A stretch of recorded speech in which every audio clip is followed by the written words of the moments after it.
Hi everyone, and welcome back to educator.com.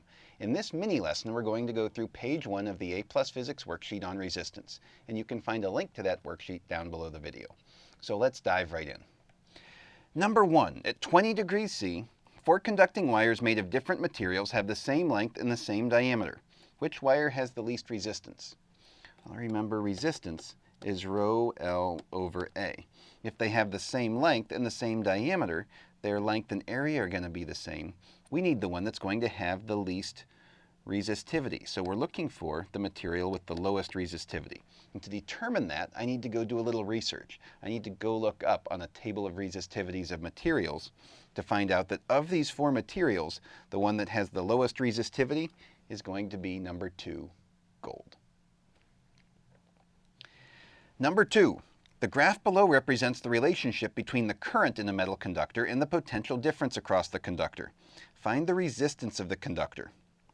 Well, in this case, the slope is going to give us current over difference, but current over potential difference. But the inverse of that is going to give us the resistance.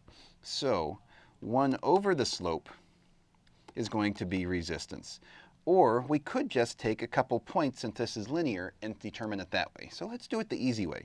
Resistance equals V over I by Ohm's law. We have a potential difference of 4 volts where we have a current of 2 amps. That's just going to give us a resistance of 2 ohms. So the answer to number 2 must be 2. Number 3. The diagram below represents a lamp, a 10-volt battery, and a length of nichrome wire connected in series. As the temperature of the nichrome is decreased, what happens to the brightness of the lamp? Well, remember, brightness is going to be proportional to the power through the lamp, which is current times voltage. And as temperature decreases, the resistance of the nichrome wire is going to go down. So as that resistance goes down, it's a series circuit, our total current must be going up. As well, we're going to have more of the voltage dropped across the lamp. So the voltage across the lamp goes up. So current and voltage going up means the power is going to go up. Therefore, the brightness of the lamp should increase. Number 4. A student conducted an experiment to determine the resistance of a light bulb. As she applied various potential differences to the bulb, she recorded the voltages and corresponding currents and constructed the graph below. The student concluded that the resistance of the light bulb was not constant. What evidence from the graph supports the student's conclusion? Well, that should be pretty obvious. Remember, we said if we have a graph of current and potential difference with difference on the potential difference on the x-axis, 1 over the slope is the resistance. The slope is changing, therefore the resistance must be changing.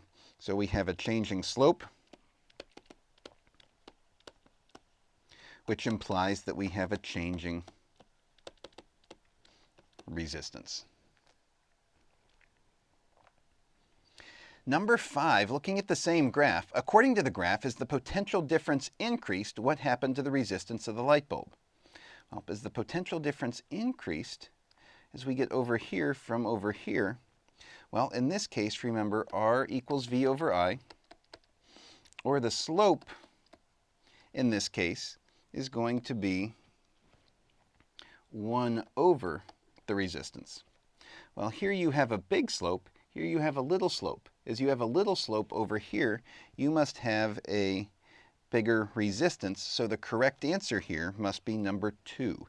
It increased. And finally, on to number 6. While performing the experiment, the student noticed that the light bulb began to glow and became brighter as she increased the voltage.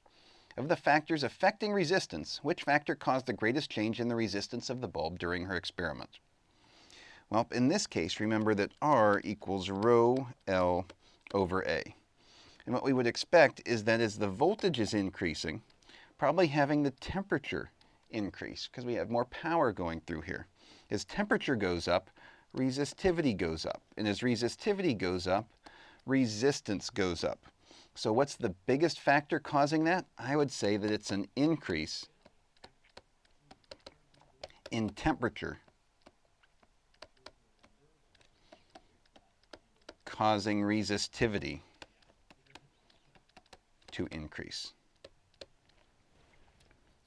All right, that concludes page 1 of the worksheet on resistance. If that went great, terrific. Go ahead and move on. If you struggled with this, probably time to go back and review the lesson on resistance and resistivity.